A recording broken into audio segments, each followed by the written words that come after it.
शुरू करें। बिस्मिल्लाहिर्रहमानिर्रहीम। नाज़रीन, आज हम अपने पहले वीडियो का आगाज़ कर रहे हैं और आज की दिन की मुनासबत हमने यौम अशूरा 10 मुहर्रम हराम की वजह से मुंतखब की है, क्योंकि आज का दिन इमाम आली मकाम जनाब हज़रत इमाम हुसैन रज़ी अल्लाह तआला अन्हु ने अपनी जानों की कुर्बानी देकर ये साबित किया कि आज का दिन मुसलमानों के लिए और इस्लाम के सरबुलंदी के लिए एक अजीम संग मील की अहमियत रखता है। दोस्तों, आज इमाम आली मकाम हज़रत इमाम हुसैन रज़ी अल्लाह तआला अन्हु ने ये साबित किया कि हमेशा, और ये सबक दिया हम मुसलमानों को और दुनिया को, कि हमेशा हक़ के लिए अगर अपनी जानों की कुर्बानी भी देनी पड़े तो आप दरेग मत करें। शहादत हुसैन, कत्ल हुसैन असल में मर्गे यजीद है और इस्लाम ज़िंदा होता है हर करबला के बाद। आज दुनिया के मुसलमानों को और बिलखसूस पाकिस्तान के मुस्लिम उम्मा को इस बात को समझने के लिए अशद ज़रूरत है कि हमने हक़ के रास्ता छोड़ दिया और बातिल को अपना लिया है। पाकिस्तान की सियासी सूरत हाल भी आजकल इसी दोराहे से गुज़र रही है और आवाम को समझ नहीं आ रही हक़ और बातिल के फ़र्क की। मैं कल ही से मेरी नज़र से एक वीडियो गुज़री और मैंने सोशल मीडिया पर एक तूफ़ान बरपा देखा जनाब मौलाना तारिक जमील साहब के ख़िलाफ़।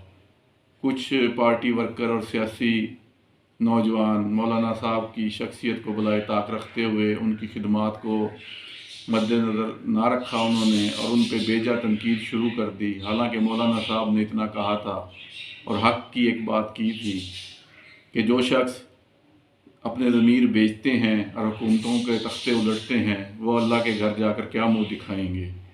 मौलाना ने अपनी तबलीग की ज़िम्मेदारियों को ऐसे तरीके से निभाया और हर मकतबा फ़िक्र के लोग वो किसी फ़िक्का से, किसी मकतबा फ़िक्र से ताल्लुक़ रखते हैं, मौलाना तारिक जमील की इज़्ज़त करते हैं और उनकी खिदमात को सराहते हैं।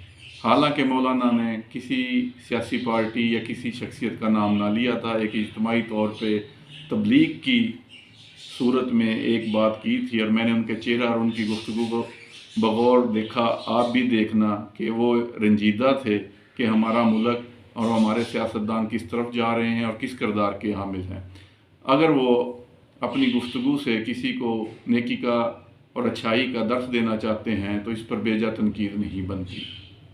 तीसरी बात, मैं आज की नौजवान मौलाना साहब की शख्सियत को बलाए ताक रखते हुए उनकी खिदमात को मद्देनज़र ना रखा उन्होंने और उन पर बेजा तनकीद शुरू कर दी। हालांकि मौलाना साहब ने इतना कहा था और हक़ की एक बात की थी कि जो शख्स अपने ज़मीर बेचते हैं और हुकूमतों के तख्ते उलटते हैं वो अल्लाह के घर जाकर क्या मुँह दिखाएंगे।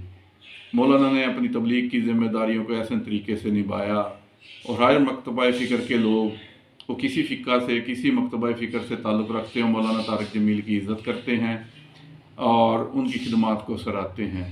हालांकि मौलाना ने किसी सियासी पार्टी या किसी शख्सियत का नाम ना लिया था। एक इज्तिमाई तौर पे तबलीग की सूरत में एक बात की थी और मैंने उनके चेहरा और उनकी गुफ्तगू को बगौर देखा। आप भी देखना कि वो रंजीदा थे कि हमारा मुल्क और हमारे सियासतदान किस तरफ जा रहे हैं और किस किरदार के हामिल हैं। अगर वो अपनी गुफ्तगू से किसी को नेकी का और अच्छाई का दर्स देना चाहते हैं तो इस पर बेजा तनकीद नहीं बनती। तीसरी बात, मैं आज की पॉलिटिक्स के एक मौजू मेरी नज़र से गुज़रा कि इमरान खान ने 13 तारीख को जलसा रखा था इस्लामाबाद में। वहीं पे कुछ शरपसंद लोगों ने एक और सियासी जमात तहरीक लबैक का भी जलसा रखवा दिया। मैं इमरान खान के मुदब्बरपन और फहम फरासत को दाद दूंगा कि उन्होंने मुल्क को लड़ाई झगड़े और तशद्दुद से बचा लिया और अपना जलसा वहाँ से विड्रा करके लाहौर हॉकी ग्राउंड में रख लिया। चौथी बात, जल्दी मैं आपका ज़्यादा वक्त नहीं लेना चाहता। गुजरांवाला के उस नौजवान कम सन बच्चे को मैं सलाम पेश करता हूँ जिसने मोटरसाइकिल चोर को अपनी दानिशमंदी और तनदही और बहादुरी और दलेरी से फ़ौरन डिसीजन लेते हुए अपनी साइकिल टकरा दी और उसकी चोरी नाकाम बना दी और पूरी कौम को ये पैगाम दिया जो कि असल में इमाम आली मकाम का पैगाम है کہ حق کے ساتھ کھڑے ہو جو اور ظلم کو برداشت نہ کرو۔ اس لڑکے نے انتہائی بہادری سے، جس کا نام عرف عام میں شیدہ کہتے ہیں، اس کے گلی والے دیا، اور بعد میں اس نے اپنی گفتگو میں فرمایا میرے دادا دادی نے مجھے یہ پیغام دیا ہے کہ اپنی گلی کو ایسے ہی سمجھو جیسے کہ تم اپنا گھر ہے۔ تو میرا آج کا پیغام دوستو یہ ہے کہ ہم بھی اپنے ملک کو ایسے ہی سمجھیں جیسے ہم اپنے گھر کو سمجھتے ہیں، اور اس کی حفاظت ہر قسم کے کرپٹ لوگوں سے، چوروں ڈاکوؤں سے، فریبیوں دھوکے بازوں سے ایسے ہی کریں جیسے ہم اپنے اہل خانہ اور گھر کی کرتے ہیں۔ شکریہ، دوبارہ پھر ملیں گے۔ سب دوستوں سے گزارش ہے کہ سعید ٹی وی کو لائک کریں، سبسکرائب کریں اور شیئر کریں اور بیل کے بٹن کو پریس کریں۔ شکریہ۔